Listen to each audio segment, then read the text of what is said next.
अब दिन 24 घंटे के नहीं रहे, सच या अफवाह?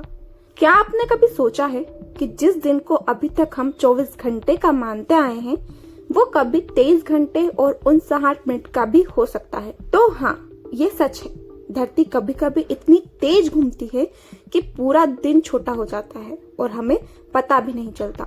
विज्ञान की दुनिया में ऐसे कई छिपे रहस्य हैं जो हमारे समय, समाज और सोच से परे है। उन्हें समझना हमारे लिए बहुत अधिक आवश्यक है, क्योंकि ये रहस्य हम सभी को प्रभावित करते हैं। इस वीडियो में हम बात करेंगे कि कैसे पृथ्वी के घूमने की गति बदल रही है, क्यों कुछ दिन 24 घंटे से छोटे हो रहे हैं और इसका हमारे जीवन पर क्या प्रभाव पड़ सकता है। तैयार हो जाइए एक ऐसे सफर के लिए जो इतिहास, विज्ञान और भविष्य तीनों को एक साथ एक कक्षा में लाकर खड़ा करता है। धरती कैसे घूमती है? हम सभी जानते हैं कि धरती अपने अक्ष पर घूमती है और यही घूर्णन दिन और रात का कारण बनता है। एक पूरा चक्कर लगाने में धरती को लगभग 24 घंटे लगते हैं, लेकिन ये लगभग शब्द बड़ा महत्वपूर्ण है। असल में धरती की रफ्तार एकदम स्थिर नहीं होती, कभी वो थोड़ी धीमी होती है तो कभी तेज, और इसके पीछे कई कारण होते हैं, जिसमें 3 सबसे प्रमुख हैं: चंद्रमा और टिडल फ्रिक्शन, भूगर्भीय घटनाएं, ग्लेशियर पिघलना और जलवायु परिवर्तन। चंद्रमा और टिडल फ्रिक्शन। चंद्रमा पृथ्वी का एक प्राकृतिक उपग्रह है। जिस प्रकार पृथ्वी सूर्य के चारों ओर चक्कर लगाती है, ठीक उसी प्रकार चंद्रमा भी पृथ्वी के चारों ओर एक अंडाकार कक्षा में चक्कर लगाता है। पृथ्वी के गुरुत्वाकर्षण के कारण ही धरती पर समुद्र में ज्वार भाटा टिड्स उत्पन्न होती है। ये ज्वार भाटा पृथ्वी की सतह से घर्षण करते हैं, जिससे पृथ्वी का क्षय होता है, जिसके कारण पृथ्वी की गति धीमी हो जाती है। भूगर्भीय घटनाएं। पृथ्वी में भूगर्भीय घटनाएं मुख्य रूप से प्लेट टेक्टोनिक्स, ज्वालामुखी और भूकंप के कारण होती है। इन्हीं घटनाओं के कारण पृथ्वी की सतह पर भू आकृतियों का निर्माण होता है। पृथ्वी के अंदर की ये हलचलें, जैसे भूकंप, ज्वालामुखी विस्फोट या बड़े भूभागों का खसकना, धरती के द्रव्यमान को रीडिस्ट्रीब्यूट कर देता है, जिसके कारण धरती की घूर्णन गति में सूक्ष्म बदलाव आता है।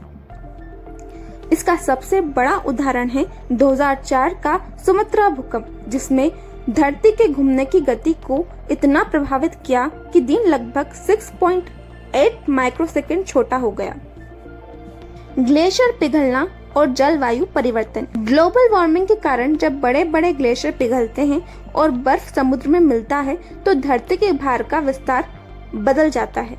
ये बदलाव स्पिनिंग टॉप की तरह होता है। जैसे किसी स्पिनर का वजन एक तरफ ज्यादा हो जाए तो उसकी स्पीड बदल जाती है, ठीक उसी तरह पृथ्वी की गति भी कुछ माइक्रोसेकंड तक बदल सकती है।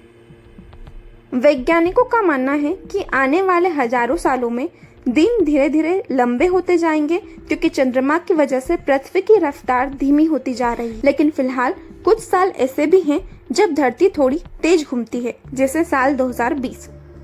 पृथ्वी की गति स्थिर नहीं है, न बाहर से न भीतर से। पृथ्वी लगातार अपनी चाल में छोटे छोटे बदलाव कर रही है, जो हमें नजर नहीं आते, लेकिन हमारी टेक्नोलॉजी को बारीकी से प्रभावित करते हैं। अगली बार जब घड़ी की सुई आपको तेज भागती लगे तो हो सकता है पृथ्वी ने वाकई एक चक्र थोड़ी तेजी से पूरा किया होगा। अगर पृथ्वी तेज घूमेगी तो क्या होगा?